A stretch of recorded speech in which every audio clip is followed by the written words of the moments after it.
Hello, welcome to Cookie Simple channel. இன்னைக்கு நான் பன்னீர் 65 பண்ண போறேன். வாங்க பார்க்கலாம். இதுக்கு 200 கிராம் பன்னீர் எடுத்து வச்சிருக்கேன். 3 டீஸ்பூன் அரிசி மாவு, 3 டீஸ்பூன் கார்ன்ஃப்ளவர் மாவு, தேவையான அளவு உப்பு, 1/2 teaspoon red chilli powder, 1 teaspoon Kashmiri red chilli powder, இது நான் கலருக்காக எடுத்து வச்சிருக்கேன். 1 டீஸ்பூன் கரம் மசாலா, கொஞ்சமா லெமன் ஜூஸ் புழிஞ்சிக்கலாம்,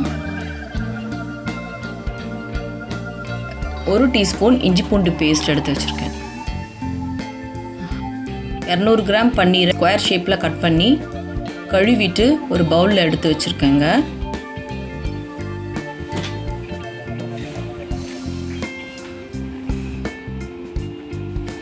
இதில் நான் எடுத்து வச்சுருக்கிற அந்த அரிசி மாவு வைப்பேன் ஃபஸ்ட்டு.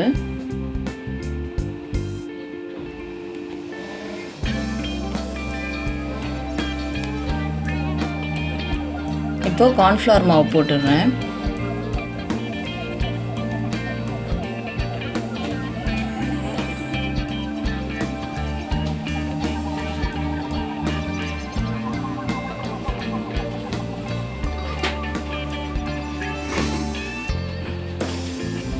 இப்போ அந்த காஷ்மீரி ரெட் சில்லி 1 டீஸ்பூன் அது போட்டுடுறேன்.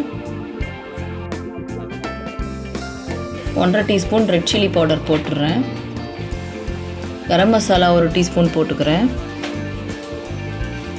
உங்களுக்கு காஷ்மீரி ரெட் சில்லி வேண்டாம்னா நீங்கள் போட வேண்டாம், அது ஜஸ்ட் கலருக்காக தான் போட்டிருக்கேன். தேவையான அளவு உப்பு போட்டுக்கிறேன்.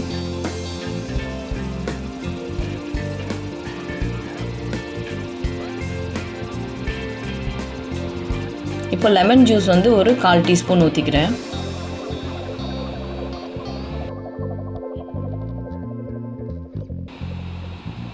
இஞ்சி பூண்டு பேஸ்ட் 1 டீஸ்பூன் போட்டிருக்கேன். இது நல்லா மிக்ஸ் பண்ணி விட்டுடலாம். தண்ணி வந்து லைட்டாக தண்ணி தெளிச்சிக்கலாம். தண்ணி வந்து கம்மியாக யூஸ் பண்ணுங்கள், இல்லைனா அந்த மசாலா வந்து அந்த பன்னீரில் கரெக்டாக கோட் ஆகாது. இப்போ சரியாக கோட் ஆகலை அப்படின்னா நீங்கள் கையில் எடுத்து லைட்டாக இந்த மாதிரி ஸ்ப்ரெட் பண்ணி விட்டுக்கலாம். ரொம்ப அழுத்தி பிசைஞ்சாலும் நமக்கு பன்னீர் உடஞ்சிரும், அதனால் இந்த மாதிரி எடுத்து நம்ம ஸ்ப்ரெட் பண்ணிக்கலாம்.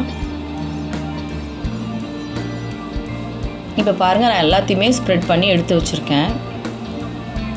இப்போது ஒரு கடாயில் எண்ணெய் ஊற்றி எண்ணெய் காஞ்சதுக்கப்புறம் இந்த பன்னீரை நான் போட்டுடுறேன். இந்த பன்னீர் துண்டை நான் போட்டுடுறேன். ஒன்று ஒன்றா போடணும், எல்லாம் வந்து மொத்தமாக போட்டால் ஒன்றோட ஒன்று எல்லாம் ஒட்டிக்கும். அதனால் தனித்தனியாக ஒன்று ஒன்றா போட்டுக்கலாம்.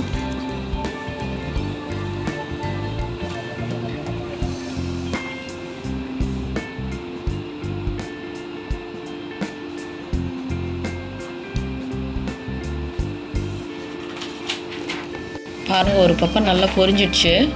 இப்போ நான் அதை திருப்பி போட்டுடுறேன்.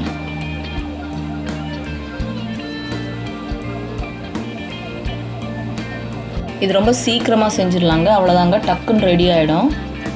அவ்வளோதான், பாருங்கள், இது நல்லா குக் ஆகிடுச்சுங்க.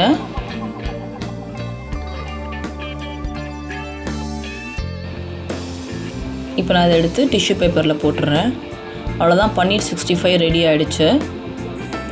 இந்த பன்னீர் 65 ஸ்நாக்ஸாகவும் சாப்பிட்லாம், இல்லை எந்த ஒரு ரைஸ் ஐட்டத்துக்கூடையும் இது ரொம்ப நல்லா இருக்குங்க.